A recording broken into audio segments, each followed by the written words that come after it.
145 pekerja migran Indonesia tiba di Bandara Internasional Soekarno-Hatta, Tangerang, Banten setelah dideportasi oleh negara Malaysia. Tidak hanya orang dewasa, dari ratusan orang yang dipulangkan ini terdapat beberapa anak-anak dan balita.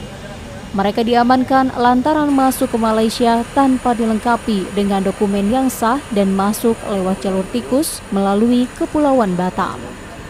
Guna mengantisipasi penyebaran virus COVID-19, mereka diarahkan untuk tidak masuk ke kawasan di terminal bandara, melainkan diarahkan ke gedung aula pertolongan kecelakaan penerbangan dan pemadam kebakaran atau PKPPK Bandara Soekarno-Hatta.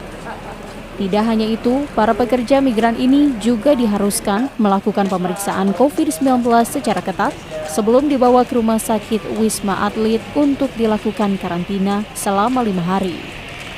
Beberapa orang pekerja migran yang kembali ke tanah air mengaku sempat mendapat kekerasan saat bekerja. Bahkan ada yang tidak mendapatkan gaji saat bekerja di Malaysia. Di Malaysia saya sudah 8 tahun. Selama saya di penjara dan ditetapkan di depo selama 8 bulan. Itu kalau boleh tahu kasusnya apa ya? Saya kes kosong. Ya? Kes kosong. Dengan perjudian. Oke. Ya, sebelumnya kalau ke Malaysia sendiri kerjanya apa sih kalau boleh tahu? Kerjanya pertamanya kilang. Kilang elektronik, lepas itu saya lari dari agen, lari dari kilang, lepas itu saya cari kerja, kerja judi.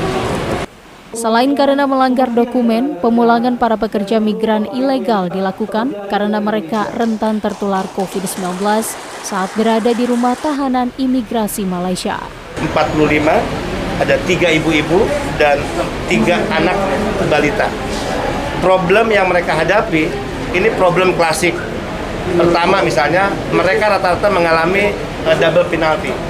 Di satu sisi karena menghadapi hukuman keimigrasian, setelah mereka menjalani, ketika mereka harus masuk di detensi ataupun depo, justru mereka harus tinggal lebih lama dari hukuman yang mereka jalani.